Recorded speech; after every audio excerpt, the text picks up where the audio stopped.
നമുക്ക് ചർച്ച ചെയ്യാനുള്ളത് എന്താണെന്ന് വെച്ചാൽ, എനിക്ക് ചോദിക്കാനുള്ളത് എന്താണ് ഈ വഖഫ് ബില്ല്. വഖഫ് ബില്ല് ഇപ്പോൾ ഭയങ്കര ചർച്ചയായിട്ട് ആളുകൾ എടുത്തിട്ടുണ്ട്. എന്നാൽ അതിനെക്കുറിച്ച് സ്ത്രീകൾക്കൊന്നും വലിയ അറിവൊന്നുമില്ല. പുരുഷന്മാരിൽ ചില ആളുകൾക്ക് മാത്രമേ അറിവുള്ളൂ, എന്നാൽ വേണ്ട വിധം അറിവില്ലേനും. അങ്ങനെയാണ് വഖഫ് ബില്ല്. അപ്പോൾ അതെന്താണ്, അതിനെക്കുറിച്ച് എന്താണ് ഈ വഖഫ് ബില്ല് എന്നുള്ളതാണ് പറയേണ്ടത് ആദ്യം. അസ്സലാമു അലൈക്കും വറഹ്മത്തുള്ളാഹി. അൽഹംദുലില്ലാഹി വസ്സലാത്തു വസ്സലാമു അലാ റസൂലില്ലാഹി വഅലാ ആലിഹി വസ്സഹബിഹി അജ്മഈൻ. അമ്മാ ബഅദ്. നല്ലൊരു ചോദ്യമാണ്. കാരണം വഖഫ് ബില്ല് എന്താണ്? ഇന്നിപ്പോൾ നമ്മുടെ കേരളത്തിൽ എല്ലാ സ്ഥലങ്ങളിലും വഖഫ് ബില്ല് പാസ്സായതിനെതിരെ ശക്തമായ സമരങ്ങളും പ്രതിഷേധങ്ങളും നടന്നുകൊണ്ടിരിക്കുമ്പോൾ യഥാർത്ഥത്തിൽ നാം മനസ്സിലാക്കേണ്ടത് വഖഫ് ബില്ല്, ഇത് രണ്ടും. വഖഫ് ബില്ല് എന്ന് പറഞ്ഞാൽ ഇന്ത്യയിൽ നടപ്പിൽ വരുത്തിയ ഒരു നിയമമാണ് വഖഫ് ബില്ല്. അത് ഇന്നലെ തുടങ്ങിയതല്ല. ഇന്ത്യ ചരിത്രത്തിലെ നിയമങ്ങൾ സൃഷ്ടിക്കുന്ന സമയത്ത് തന്നെ വഖഫ് എന്ന് പറയുന്നൊരു ബില്ല് അഥവാ വഖഫുമായി ബന്ധപ്പെട്ട നിയമങ്ങളും സൃഷ്ടിച്ചിരിക്കുന്നത്. ആ നിയമത്തിലൊരു ഭേദഗതി വരുത്തുകയാണ് ഇന്ന് സെൻട്രൽ ഗവൺമെൻറ് ചെയ്തിരിക്കുന്നത്. അത് പാസ്സാക്കുകയും ചെയ്തു. രാജ്യസഭയും അതുപോലെ തന്നെ പാർലമെന്റും ഒക്കെ വിട്ട് കടന്ന് രാഷ്ട്രപതിയുടെ ഒപ്പം കിട്ടി അത് പാസ്സായി. ഇപ്പൊ സുപ്രീം കോടതിയിൽ സ്റ്റേ പോയിട്ടുണ്ട്.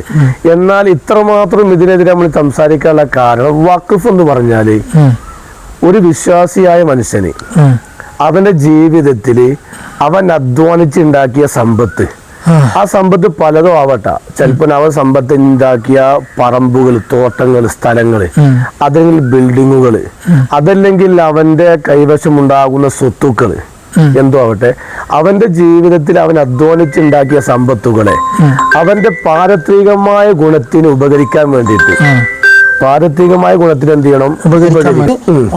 ഉപകാരമാകുന്നത് ഈ വഖഫ് എന്ന് പറഞ്ഞാൽ വിശ്വാസിയായ ഒരാളാണിത് മാറ്റിവെക്കാണ്. വഖഫ് എന്ന് പറഞ്ഞാൽ മാറ്റിവെക്കാണ്. അതപ്പോ മാറ്റിവെക്കാറില്ല. അവൻ ഉണ്ടാക്കിയ സമ്പത്തിനെ അവന്റെ മരണശേഷം അവൻ വിശ്വസിക്കുന്ന ആ മതം അവനക്ക് കൽപ്പിക്കുന്ന കാര്യം ഉണ്ടാവുമല്ലോ, ബർസഖിയ ജീവിതം, ഖബർ ജീവിതം എന്നും പറയും. അതിന് ശേഷമുള്ള ജീവിതത്തിലേക്ക് മാറ്റി. അപ്പൊ അവിടെ ഉപകാരപ്പെടാൻ വേണ്ടി അവൻ ഉണ്ടാക്കി വെച്ച സമ്പത്തിന് എന്ത് ചെയ്യാണ്? മാറ്റിവെക്കാണ്. അതാണ് വഖഫ്. അപ്പൊ വഖഫ് ചെയ്യുമ്പോൾ ശ്രദ്ധിക്കേണ്ട കാര്യം, ഞാൻ എൻ്റെ സമ്പത്ത് എൻ്റെ ഇഷ്ടപ്രകാരം വഖഫ് ചെയ്യണം. ഞാൻ ഒഴിവാക്കി വിട്ട പോയ മുതൽ എൻ്റെ മക്കൾക്ക് എന്ത് ചെയ്യാൻ പറ്റൂല? വഖഫ് ചെയ്യാൻ പറ്റൂല. സംഭാവനയായിട്ട് കൊടുക്കുക, അതല്ലാതെ ഞാൻ തന്നെയാണ് എന്ത് ചെയ്യുന്നത്? എൻ്റെ മുതൽ എൻ്റെ മരിക്കുന്നതിന്റെ മുമ്പ് ഞാൻ മാറ്റി വെക്കാണ്. അപ്പൊ ഈ മാറ്റി വെക്കുമ്പോൾ ശ്രദ്ധിക്കേണ്ട കാര്യം, നമുക്ക് എല്ലാവർക്കും അറിയാം, ഏതു മതമാണെങ്കിലും, അത് പ്രത്യേകിച്ച് ഇസ്ലാം മതം, ഏത് മതമാണെങ്കിലും ആ മതം നന്മയാണ് കൽപ്പിക്കുന്നത്, അല്ലെ? അപ്പൊ പ്രത്യേകിച്ച് മുസ്ലിമീങ്ങളാകുന്ന വിശ്വാസികള് അവന്റെ സമ്പത്ത് ഒരു നല്ല കാര്യത്തിന് വേണ്ടി മാറ്റിവെക്കുമ്പോൾ അതുകൊണ്ട് എല്ലാവർക്കും ഉപകാരം കിട്ടണം. ഒരു വിഭാഗത്തിന് മാത്രമല്ല. അതുകൊണ്ടാണ് ഇപ്പത്തെ വഖഫ് ബില്ല് വന്നു നോക്കുമ്പോൾ മുസ്ലിങ്ങൾ മാത്രമല്ലല്ലോ പ്രതിഷേധത്തിന് ഇറങ്ങിയത്.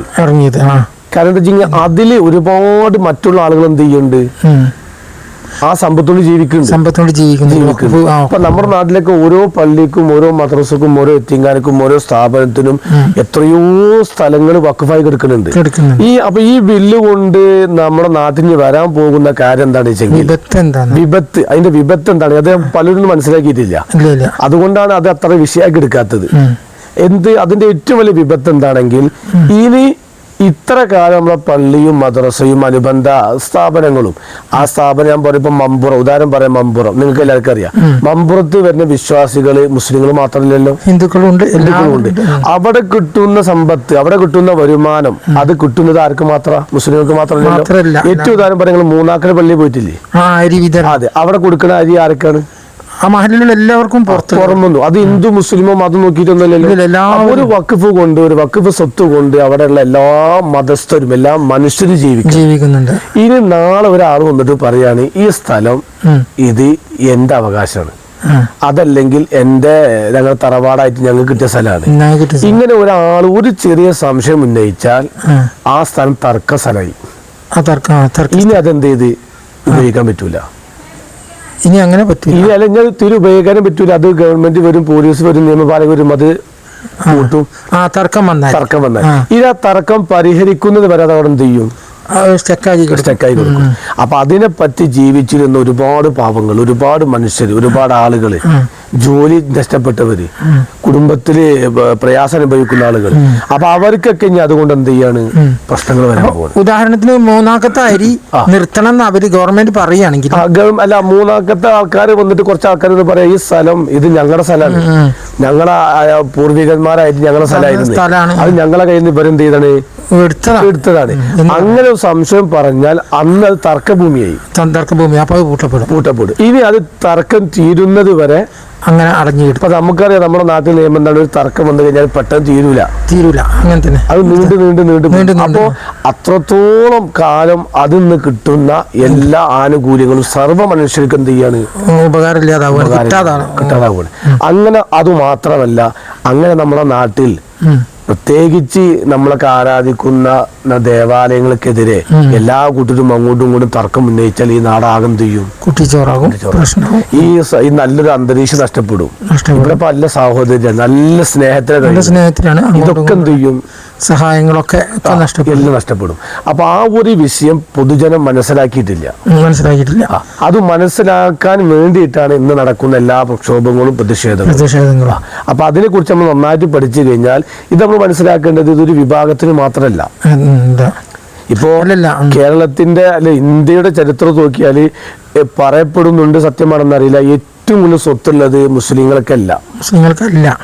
അഥവാ മുസ്ലിം ദേവാലയങ്ങൾക്കല്ല കൂടുതൽ വഖഫ് സ്വത്തുള്ളത്. ഏറ്റവും കൂടുതൽ സ്വത്തുള്ളത് ക്രിസ്ത്യൻ ദേവാലയങ്ങൾക്കാണ്. അപ്പൊ ഇനി ഇത് കഴിഞ്ഞാൽ അത് മുക്കും എന്ത് ചെയ്യും, സ്വാഭാവികമായിട്ട് എന്ത് ചെയ്യും. അപ്പൊ ഇവിടെ ആകെ എന്ത് ചെയ്യും, ഈ സ്നേഹം സഹോദരക്ക് എന്ത് ചെയ്യും, നഷ്ടപ്പെടും. നമുക്ക് എല്ലാവർക്കും അറിയാം, നമ്മളൊരു പള്ളിയിലാണെങ്കിലും അമ്പലത്തിലാണെങ്കിലും ക്രിസ്ത്യൻ ചർച്ചിലാണെങ്കിലും അവിടെ പോകുന്ന ആളുകൾക്ക് എന്തിനാണ്, സമാധാനത്തിന് വേണ്ടി പോവാ, അല്ലെ? ദൈവത്തിനെ നേരിട്ട് കണ്ട് പ്രാർത്ഥിക്കാൻ വേണ്ടി പോകുന്ന സ്ഥലങ്ങളാണ് ഇത് ദേവാലയങ്ങൾ. ആ ദേവാലയങ്ങളിൽ പോലും സമാധാനം ഇല്ലാതെ, അതുപോലും തർക്കത്തിലായി, അതുപോലും നഷ്ടപ്പെടുമ്പോൾ മനുഷ്യന്റെ എല്ലാ സമാധാനം തർക്കത്തിലാവും. അപ്പൊ ചുരുക്കത്തിൽ വഖഫ് ഇതാണ്, വഖഫ് ചെയ്തതാണ്.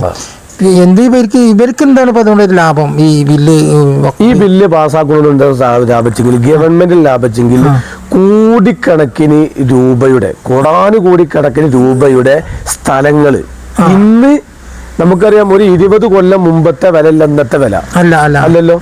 ഒരു 20 കൊല്ലം മുമ്പ് മേടിച്ച സ്ഥലം നമുക്ക് ആ വിലക്കൊന്നും എന്ത് ചെയ്യില്ല.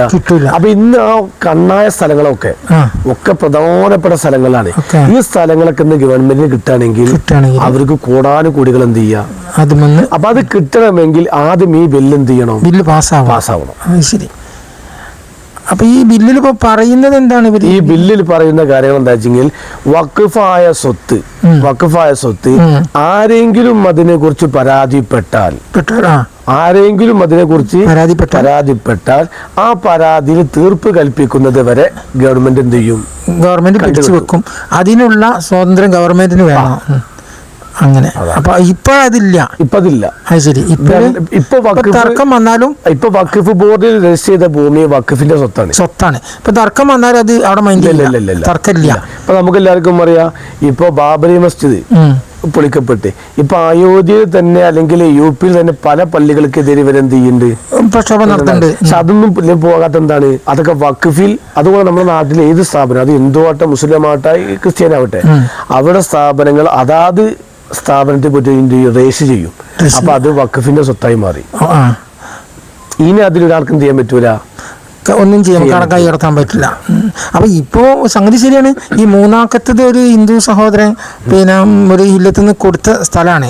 കന്നോടുന്ന അത്രയും എടുത്തോളിന്ന് പറഞ്ഞിട്ട് അങ്ങനെ മയ്യത്ത് മറിയാൻ വേണ്ടിയിട്ട് സ്ഥലം ചോദിച്ച് അങ്ങനെ കൊടുത്തതാണ്. അങ്ങനെ പിന്നെ അവിടെ മയ്യത്ത് മറമാടൽ തുടങ്ങി, പല രാജ്യങ്ങളിൽ നിന്നും പല മയ്യത്തുകളും മറമാടൽ തുടങ്ങി, അങ്ങനെ വലിയൊരു പള്ളിപ്പറമ്പായി മാറി. ഇന്ന് കുറേ സ്ഥലങ്ങളുണ്ട്, ഏക്കറക്കണക്കിന് സ്ഥലമുണ്ട് അത്. അപ്പോൾ അതിനൊക്കെ ഇങ്ങനത്തെ പ്രശ്നങ്ങൾ വരും. ഇതിനുകൊണ്ട് ഏറ്റവും വലിയ പ്രശ്നം നമ്മുടെ നാട്ടിലെ സമാധാനം, സാഹോദര്യവും സന്തോഷം നഷ്ടപ്പെട്ടു പോകും. അങ്ങോട്ടും ഇങ്ങോട്ടും എന്ത് ചെയ്യും, പഴിചാരലുകളാവും. നീ ഇങ്ങോട്ടൊന്ന് പറഞ്ഞപ്പോ അങ്ങോട്ടും എന്ത് ചെയ്യും, അങ്ങോട്ട് നമ്മള് തർക്കത്തിന് ചെല്ലും. അപ്പൊ അതൊരു നാട്ടിലെ സമാധാന അന്തരീക്ഷം എന്ത് ചെയ്യും, നഷ്ടപ്പെടും. അപ്പൊ ഈ ബില്ല് പാസ്സാവാൻ പാടില്ല. മാത്രമല്ല അതിൽ മറ്റൊരു വിഷയം കൂടി ഉണ്ട്. ഇപ്പൊ ഗവൺമെന്റ് കാട്ടിക്കണെന്ന് വെച്ചെങ്കിൽ വഖഫ് എന്ന് പറഞ്ഞാൽ സ്വാഭാവികമായിട്ടും മുസ്ലിമീങ്ങളുടെ ഒരു ആരാധന സ്വാതന്ത്ര്യമാണ്. തീർച്ചയായിട്ടും എല്ലാവർക്കും അറിയാം. ഇപ്പൊ ഹിന്ദുക്കളെ സംബന്ധിച്ച് അവിടെ ദേവസ്വം ബോർഡ് ഉണ്ട് അല്ലെ. ഒരിക്കലും ദേവസ്വം ബോർഡ് എന്ന് പറഞ്ഞാൽ ഹിന്ദു മത വിശ്വാസികൾ അവരുടെ ആരാധനാലയങ്ങൾ അതിനെ കൈകാര്യം ചെയ്യുന്ന, അതിനെ പരിപാലിക്കുന്ന ഒരു ട്രസ്റ്റാണ് ഇത് ദേവസ്വം ബോർഡ്. അതിൽ ഹിന്ദുവല്ലാത്ത ഏതെങ്കിലും ഒരു ആൾ അതിൽ കയറി കൂടിയാൽ അവിടെയും പ്രശ്നങ്ങളുണ്ടാവും. തീർച്ചയായും നമുക്കറിയാലോ. ഈ ബില്ല് വരുമ്പോൾ അതൊക്കെ ഉണ്ടാവും. ഈ ബില്ലിൽ ഇപ്പൊ എന്താ പറയുക വെച്ചെങ്കിൽ വഖഫ് ബോർഡിന് പുതിയതായിട്ട് കമ്മിറ്റി തിരഞ്ഞെടുക്കുന്ന സമയത്ത് അതിൽ മുസ്ലിമീങ്ങളല്ലാത്ത രണ്ടാൾക്കും എന്ത് ചെയ്യാം, ആ കയറാൻ ഗവൺമെന്റ് നിശ്ചയിക്കുന്ന ഇന്ന അളവ് വെക്കണം എന്നുള്ളത്. അത് ഹിന്ദു ഇതിലുണ്ടാവും. ദേവസ്വം ബോർഡ് വെച്ചിട്ടില്ല, ഇതിന് മാത്രമേ വെച്ചിട്ടുള്ളൂ. പക്ഷെ നിലവിൽ വന്നാൽ അത് അധികം വരും, താമസിയാതെ അധികം ചെയ്യും. കാരണം അവിടെ തർക്കങ്ങൾ ഉണ്ടാക്കലാണ്. അപ്പൊ പിന്നെ ഇവിടെ ആകം ചെയ്ത് വിഷയങ്ങളായി. അപ്പൊ ചുരുക്കി പറഞ്ഞാല് ഈ നിയമങ്ങളൊക്കെ നമ്മളിപ്പോ അല്ലാതെ മുസ്ലിങ്ങൾ നിയമത്തെ ഇവിടെ ആരും എതിർക്കണില്ല. പക്ഷെ എന്താണ് വെച്ചെങ്കിൽ നാട്ടിലെ സമാധാനം നഷ്ടപ്പെടുന്ന ബില്ലുകൾ വന്നാൽ നമ്മൾ എന്ത് ചെയ്യണം? എതിർക്കണം. എതിർക്കന്നെ വേണം.